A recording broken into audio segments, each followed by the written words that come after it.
les pères dominicains du Rwanda. Les belles paroles et les bonnes intentions ne remplacent pas les bons actes.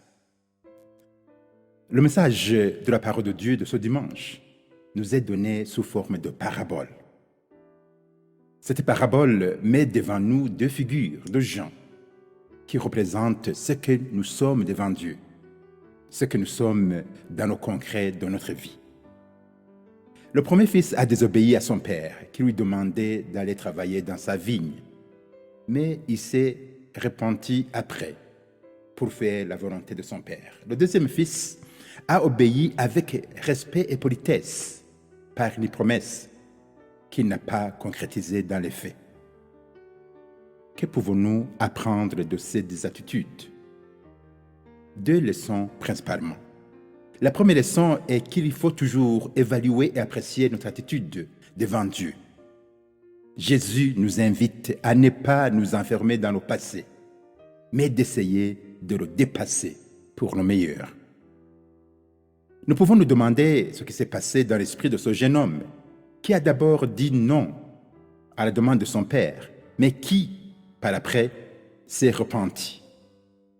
Certainement qu'il a dû se poser des questions sur ce qui est bon à faire, peser le pour et le contre, se poser la question sur la meilleure attitude à prendre devant son père. C'est ce processus que nous avons besoin d'engager dans notre foi. Une foi qui nous amène à voir le chemin dans lequel nous sommes, le type de vie que nous menons, les comportements et les attitudes que nous avons devant Dieu et nos prochains pour pouvoir changer.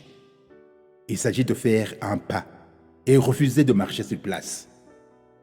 C'est ce clin d'œil que Dieu nous fait par le prophète Ézéchiel. Si le méchant se détourne de sa méchanceté pour pratiquer le droit et la justice, il sauverà sa vie. La deuxième leçon est que les promesses ne peuvent jamais remplacer les actes.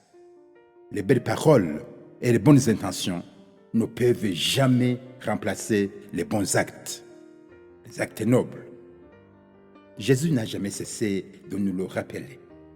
Ainsi, il nous dit, ce ne sont pas ceux qui disent « Seigneur, Seigneur » qui entreront dans le royaume des cieux, mais ceux qui font la volonté de mon Père. Matthieu 7, verset 21. Ou encore, celui qui écoute la parole sans la mettre en pratique est comme un homme qui construit sa maison sur le sable. Matthieu 7, verset 26. Jésus faisait le même clin d'œil aux prêtres et aux pharisiens, aux anciens, quand il disait « Ils disent, mais ne font pas ». Matthieu 23, 3.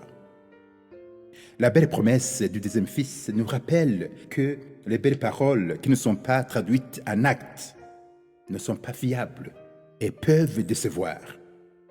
Il n'est pas facile de faire confiance aux grands parleurs qui sont des petits faiseurs.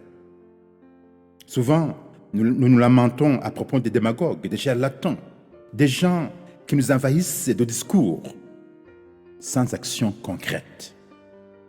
La parole de Dieu nous invite à ne pas plaire par de nobles promesses, mais de plaire par de nobles actes. Bien sûr, il faudrait converger et combiner les nobles promesses avec les nobles actes, un idéal que Dieu voudrait de nous. Il s'agit de vivre la foi au concret de notre vie ordinaire. Demandons à Dieu de nous donner la force de son esprit pour nous aider à traduire notre foi en actes qui répondent à sa volonté. Bon dimanche et que Dieu vous bénisse.